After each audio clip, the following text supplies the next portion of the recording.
Meus amados irmãos, a paz do Senhor. Amém.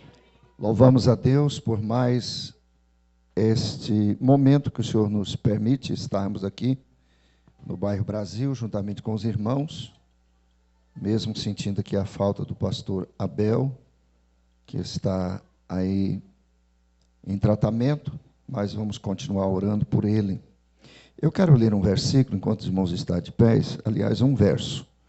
Salmo 91, verso 15, muito conhecido de todos, mas para a nossa meditação. Nós já ouvimos várias e poderosas palavras, também os louvores que edificaram a nossa alma. Não há muita necessidade nem de pregar. Na realidade, nós saímos daqui agora, nós saímos edificados. Mas vou falar aqui, não muito demorado, vamos estar falando baseado neste verso, Salmo 91, verso 15. Ele me invocará e eu lhe responderei. Estarei com ele na angústia, livrá-lo-ei e o glorificarei. Amém. Podeis tomar os vossos assentos. Meus amados e queridos irmãos, nós sempre temos ou somos honrados quando estamos na casa de Deus. Estar no culto, adorando ao Senhor, é algo supremo, é algo ímpar, porque aqui, diante às vezes das lutas que tivemos no dia a dia da vida, o que temos, aqui nós temos a condição de esquecer tudo lá fora e lembrar que nós somos adoradores por excelência. Que nós viemos aqui para dar ao Senhor a honra, a glória e o louvor ao seu santo nome. Glória a Jesus. Eu estava olhando este verso, nós não queremos ser demorados, quando o salmista estava escrevendo aqui sobre a segurança daquele que se refugia em Deus. Salmo 91, um salmo muito conhecido de todos, e tem muitos que realmente têm a Bíblia aberta lá na cabeceira da cama, no criado, na estante, em cima da mesa, no Salmo 91. Ele, na realidade, em si mesmo não protege ninguém. Desde que nós o cumpramos, vai fazer efeito. Desde que nós somos estudantes e praticantes da palavra de Deus, vai fazer efeito. Mas lembrar aos irmãos que o Salmo 91 é um salmo que não é só os crentes, só o povo de Deus que conhece. Ele foi citado pelo próprio Satanás, na leitura que o irmão leu aqui, o presbítero Luciano, leu aqui no início, quando ele disse, está escrito, aos seus anjos dará ordem a teu respeito, para que te guarde em todos os seus caminhos, pela boca do próprio inimigo. Mas quando nós cumprimos ou colocamos em prática a palavra de Deus, ela se torna poderosa nas nossas vidas. A Bíblia diz que a palavra de Deus é como uma espada nas nossas mãos, para enfrentar o inimigo. E veja bem que aqui o salmista, neste verso, começa dizendo, ele me invocará. Estava falando de mim, falando de você, né? Porque estava falando aqui daquele que realmente coloca a sua vida em plena disposição de Deus para segurá-lo. Então, é o povo de Deus. Somos nós, individualmente ou coletivamente. Nós vemos aqui, no princípio aqui, que Deus nos desperta e nos mostra que não há movimento nenhum da parte de Deus se não houver oração da nossa parte.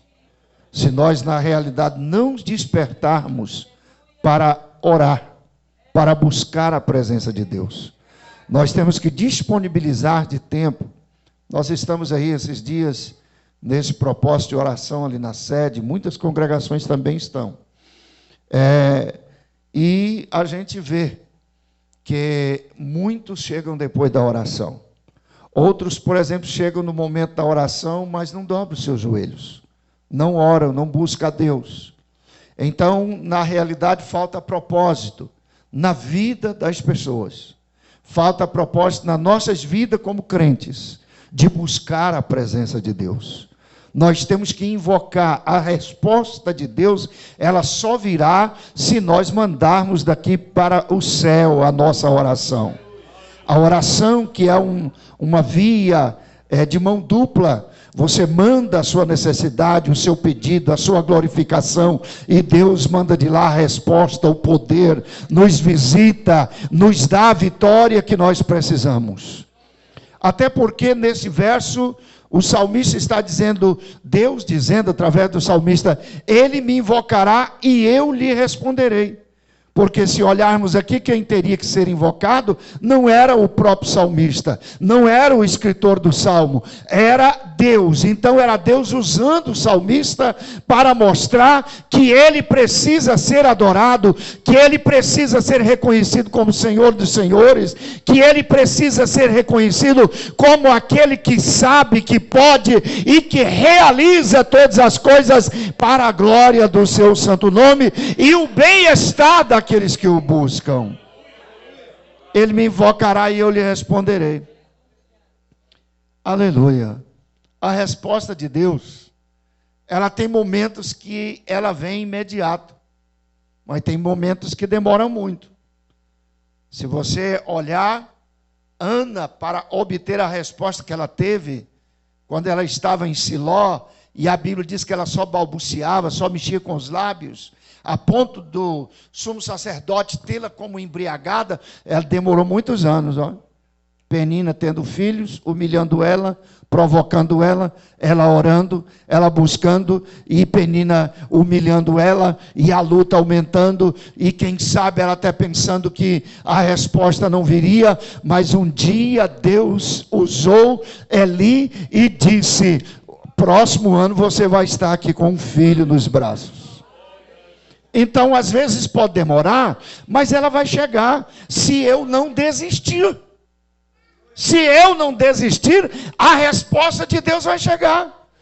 Se você olhar a questão de Ezequias, o rei, ele estava à morte na sua cama, o profeta ainda enviado por Deus chega e diz, põe a tua casa em ordem, porque você vai morrer da cama que você está, você não vai sair. Ele vira para a parede, o único socorro que ele pôde ter, ou o seu amigo ali de oração, foi a parede, e ele mostra para o Senhor a sua necessidade, e a Bíblia diz que a resposta veio imediatamente. Eu não sei qual tem sido a tua petição, qual tem sido o teu clamor, como você tem buscado, mas nós precisamos, se a resposta não veio, nós precisamos continuar buscando. Eu li uma história verídica de uma irmã, que ela tinha um filho que se desviou da igreja. E o filho, cada dia que passava, ele se aprofundava mais no pecado, no erro. Mas interessante que, quanto mais ele se aprofundava no pecado e no erro, mais ela buscava a Deus a respeito dele. E dizia para o Senhor que queria a volta dele para a casa de Deus. Como que é preocupante para os pais crentes que tiveram seus filhos nascidos no Evangelho e na realidade vê-los distanciar da casa de Deus. Às vezes tem momentos que banha o travesseiro de lágrimas, na hora da oração banha a beirada da cama de lágrimas, na realidade incha os olhos, avermelha os olhos, buscando a Deus, e parece que a resposta não vem. Foi assim com aquela irmã. Sabe quantos anos ela tinha que ela estava buscando a Deus com respeito ao seu filho, e ele não voltava? 10 anos. E um dia, completando os 10 anos, ela foi deitar-se, e ela diz, o Senhor não está me ouvindo, minhas orações estão sendo em vão, eu não vou mais clamar pelo meu filho, seja feita a vontade de Deus. Deixa que na hora certa Deus vai agir, mas eu cansei de orar. Quem sabe tem pessoas aqui hoje dessa maneira. Cansou de orar por um propósito, cansou de orar pela busca de um milagre, cansou de orar, quem sabe, para ver Deus curar uma enfermidade, cansou de orar para Deus resolver um problema na família, cansou de orar para Deus trazer os familiares de volta, mas eu quero dizer para você nessa noite, não canse, continua clamando, porque Deus está dizendo, eu lhe responderei.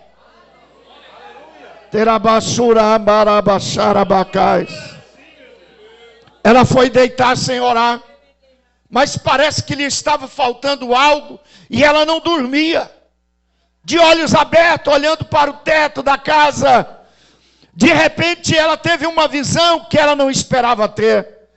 Ela disse que o teto da casa dela foi como se abrisse automaticamente, e ela viu muito longe lá em cima, ela viu um varão vestido de branco, e ele estava com uma taça semelhante a este copo, transparente, até podemos dizer que seria esse copo aqui quase cheio, mas não está cheio, e aquele copo na mão do varão, e ela ficou olhando, e o varão foi descendo, parou por cima da sua casa, e ela começou a conversar com ele. O que é que significa a sua vinda aqui? O que é que significa essa taça na sua mão, quase cheia e não está cheia? Ele disse, eu sou um enviado de Deus. Eu vim aqui porque Deus me mandou. E a razão que Ele me mandou foi para mostrar essa taça para você, que simboliza o colhimento das lágrimas que você derramou em favor da volta do seu filho. Está vendo que está quase cheia, mas você parou de orar, disse que não vai orar mais. Então a tua bênção fica incompleta. Aí ela, naquele momento, ela desesperou, levou aquele choque. Quando ela abriu os olhos, não viu mais o varão, viu só o teto da casa. E ela prostra de joelhos à beira da sua cama e começa a gritar, a clamar desesperadamente, Senhor, me perdoa. Senhor, eu quero meu filho de volta. Agora ela dizia, Senhor, eu quero encher a minha taça. Senhor, vê as minhas lágrimas, Senhor. Deus quer despertar vidas aqui nessa noite, que pararam de buscar, que pararam de orar, que pararam de interceder ao Senhor, de buscar a presença de Deus. E enquanto ela orava ali, desesperadamente, gritando e clamando, o filho estava numa mesada de bebida com os amigos, e ele começou a sentir um impulso diferente. Ele começou a dar vontade de chorar e começou assim, encher os olhos de lágrimas e soluçar. E os amigos começaram a perguntar, o que foi, fulano? O que está acontecendo com você? E ele não dizia nada. De repente ele levanta da mesa, da cadeira que estava à mesa com seus colegas, e começa a caminhar em direção à sua casa. Os colegas começam a acompanhá-lo. Ele começa a correr. Os colegas começam a correr atrás, mas de repente cansam e só ele continua correndo. Vai direto para casa. E quando ele chegou, empurrou a porta, que ficava apenas encostada, para ele voltar e chegar a hora que quisesse. Ele empurra a porta, escuta a mãe gritando lá no quarto, traz o meu filho de volta, Senhor, traz o meu filho de volta, Senhor. E ela sente quando as mãos de alguém a abraça. E ele dizia, mamãe, eu estou aqui, mamãe. Por que a senhora está gritando?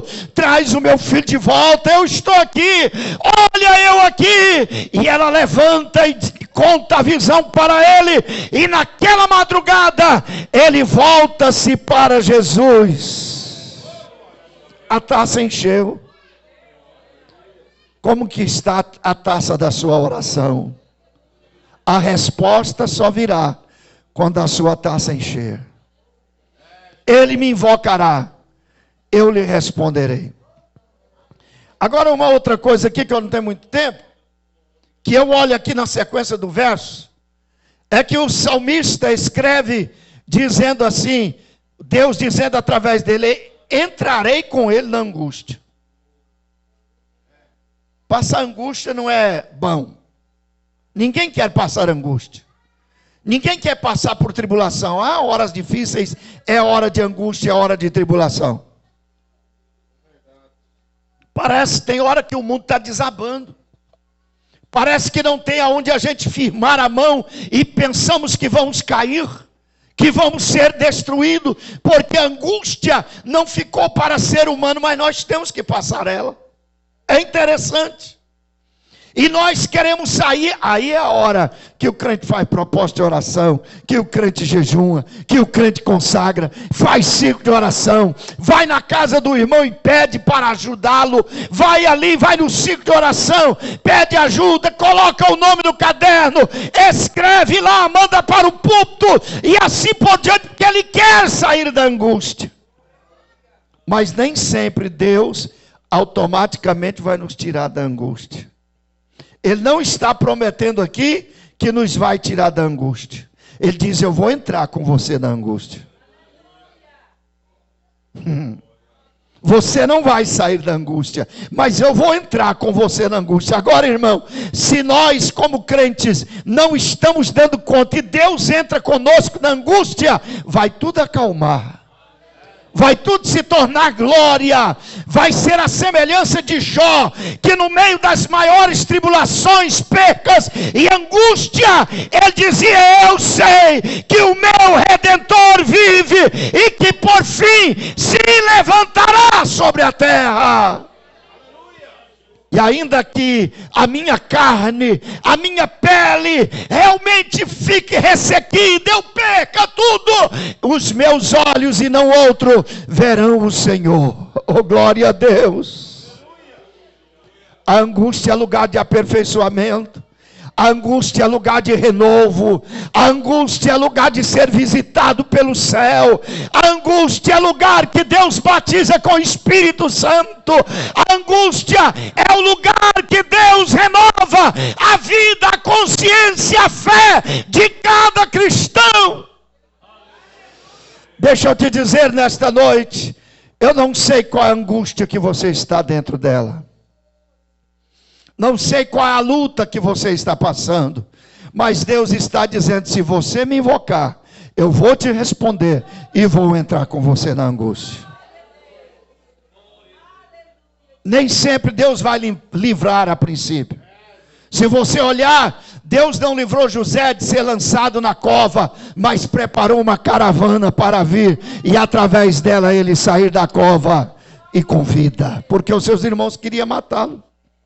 Deus não livrou José de ir para a prisão, não, mas na realidade Deus honrou a honestidade, a fidelidade de José, e realmente a Bíblia diz que Deus era com José, o Senhor era com José, a mão de Deus era com José. Não importa o lugar que você está, não importa a luta que você está passando, mas o Senhor é contigo, assim diz o Senhor nesta noite.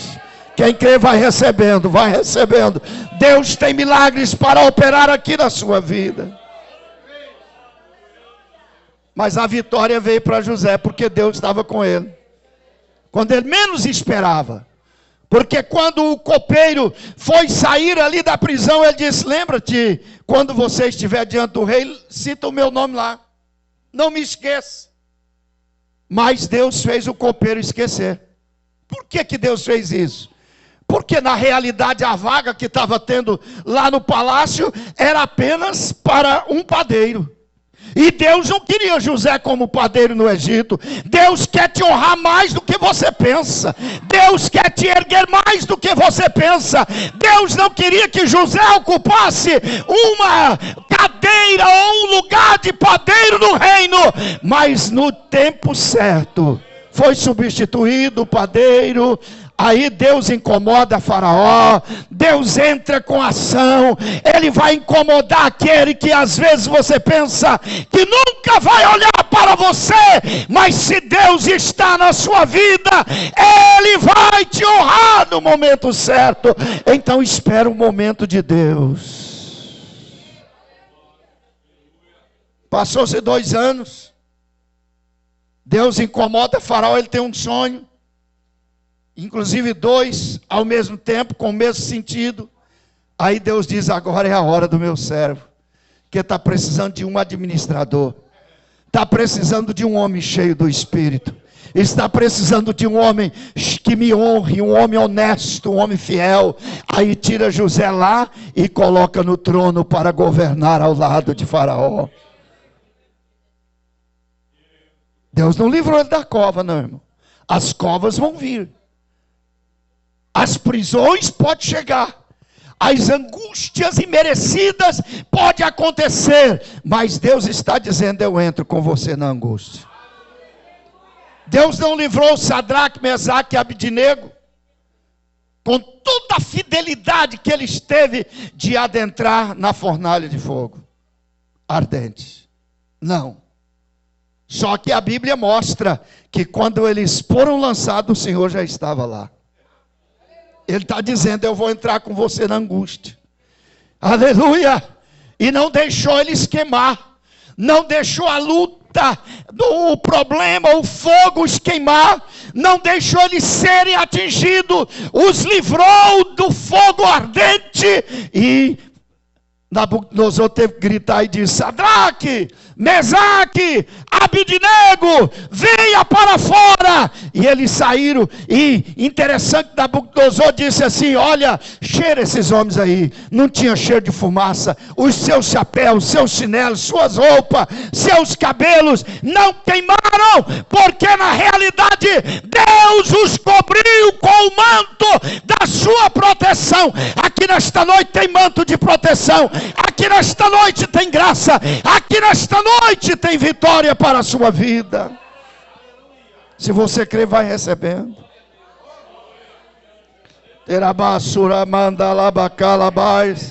Se você sentir, pode transbordar em outras línguas. Você tem liberdade de adorar, de bendizer. E a Bíblia diz que o nome do Senhor foi glorificado através de Sadraque, Mesaque e Abidnego, a ponto de o rei dizer que honrado seria o Deus de Sadraque, Mesaque e Abidnego, porque ele livra, ele na realidade guarda, protege. Aleluia, glória a Deus. Deus não livrou Daniel da cova. Daniel demonstrou que a oração era muito mais poderosa do que os leões da cova. Quando leu o edito assinado pelo rei, selado pelo seu anel, ele, na realidade, foi orar como das outras vezes, 3 vezes ao dia. Nós estamos aí numa pressão tremenda no mundo. Temos um dos países mais prósperos do mundo, China, que está tentando semear o comunismo por todo o mundo. Comunismo fala de fechamento de igrejas, de prisão de crentes, de morte de crente, de cortar a língua de crentes, de furar os olhos dos crentes, de perseguir, de pôr na prisão. Isso aconteceu muito na União Soviética, chamada de cortina de ferro. Quantos crentes que na realidade perderam suas vidas, hoje nos países ali os países lá em volta de Israel, lá acontece isso. No Oriente Médio, acontece isso. O crente, a pessoa não pode dizer que é servo de Deus, ele tem que honrar lá. Se ele não honrar lá, se ele não disser que Maomé é Deus, ele vai preso, ele é tirado da sua liberdade, apanha todo dia. É sofredor. Mas nós estamos vendo aí essa pressão. E nós estamos vendo que no país, no Brasil, não está distante dessas coisas acontecer.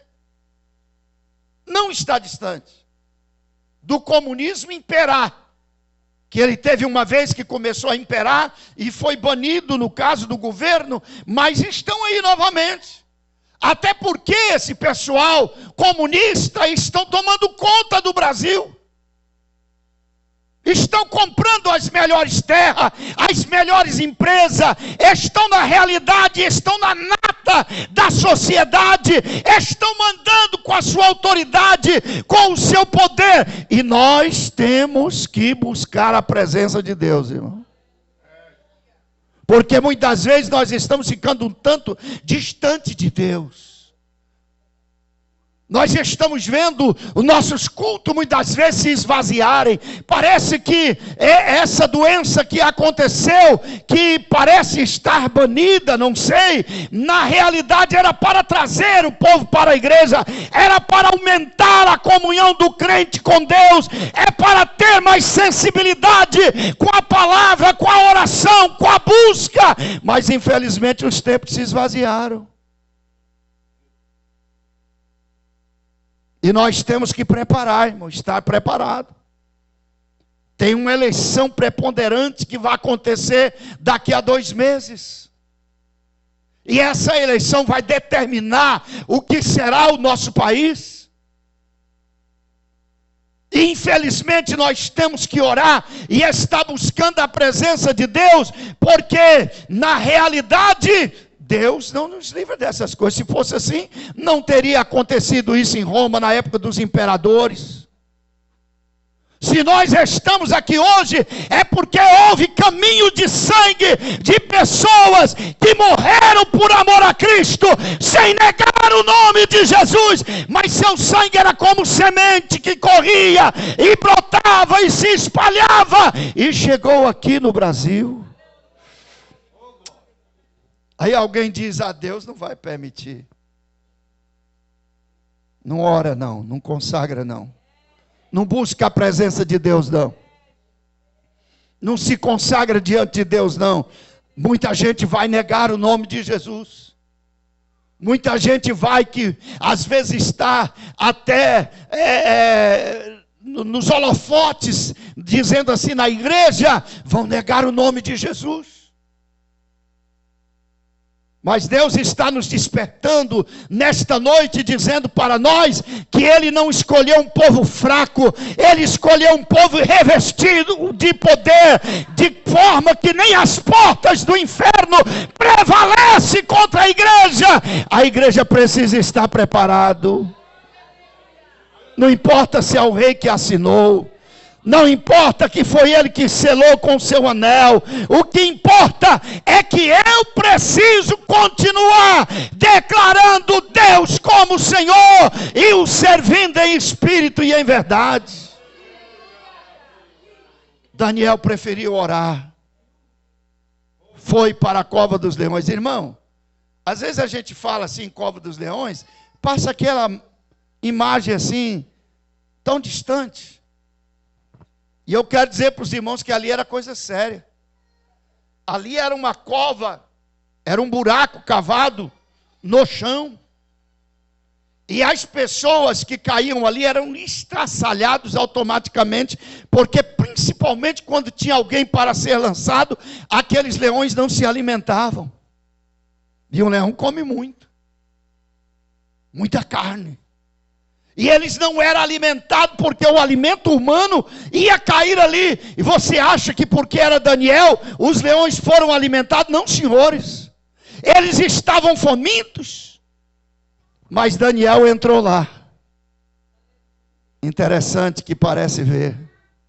Daniel chegando lá no fundo da cova, e os leões nem se levantou do lugar. Porque ao lado de Daniel se postou o anjo do Senhor, com uma luz brilhante e tremenda, e dizendo: nesse aqui, você não toca, ele é meu servo.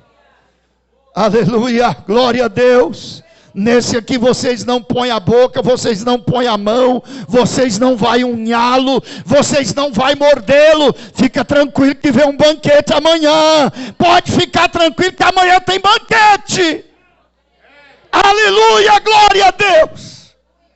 Quem se levantar contra Deus vai ter que ter um acerto sério com Deus. No outro dia Daniel é tirado lá da cova, e o rei perguntou: Daniel, servo do Deus Altíssimo, dá-se o caso que o teu Deus pode te livrar? Ele saudou o rei e diz: ó rei, vive para sempre. Aí ele diz: o Senhor enviou o seu anjo e fechou a boca dos leões, porque em mim foi encontrada inocência, ó rei, perante ti. Aleluia, glória a Deus. E tiraram Daniel sem nenhum arranhão. Aí o rei fez outro edito e disse: agora vocês lançam todos aqueles que perseguiram Daniel. E a Bíblia diz que foi ajuntado eles, as suas famílias, foram lançados na cova dos leões. E a Bíblia é categórica em dizer que antes que eles chegassem embaixo, os leões já tinham moído eles, estraçalhado eles, tinha virado em pedacinhos e estava incompleto, porque os leões já tinham comido a metade. Nesta noite eu quero dizer: o Deus que diz que entra com você na angústia, Ele te protege, Ele te livra, Ele vai fazer você sair dela.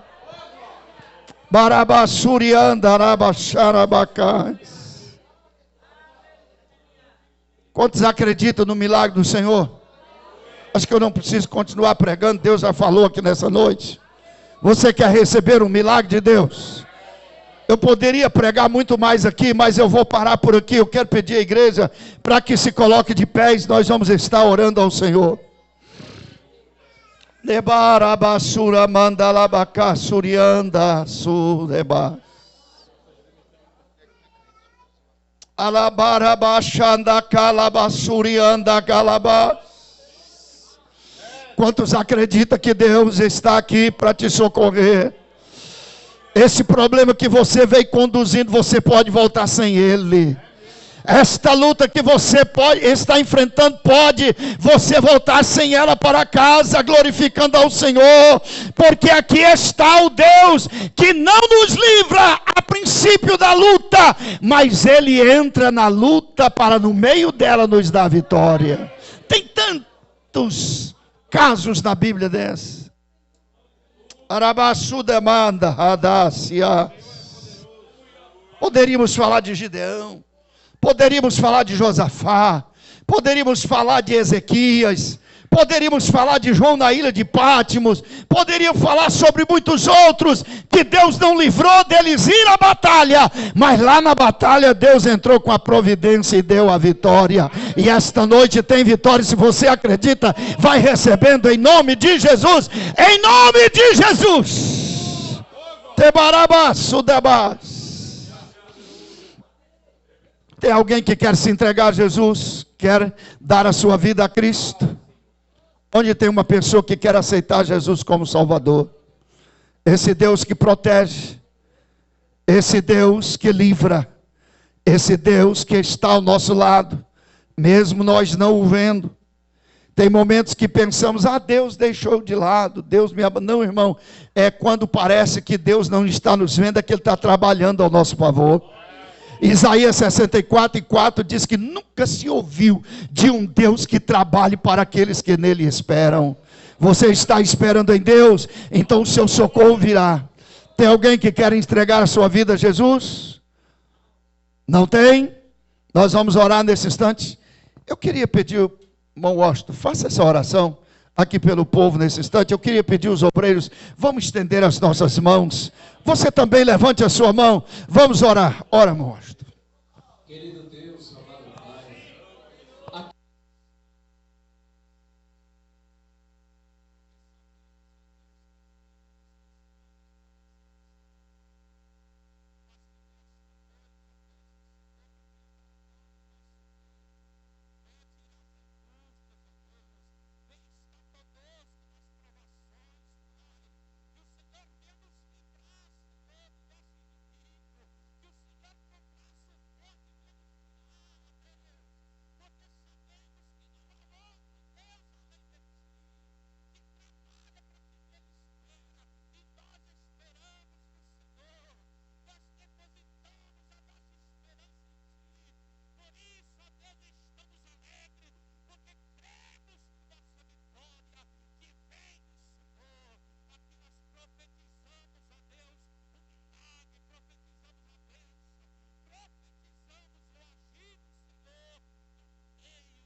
Glória a Deus.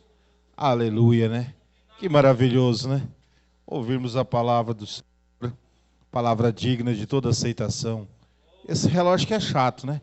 Poderíamos estar aqui mais 1 hora ouvindo a palavra do Senhor, mas a palavra de Deus que é tudo com ordem e com decência, nós temos um horário a cumprir e que Deus venha continuar abençoando o nosso pastor, presidente.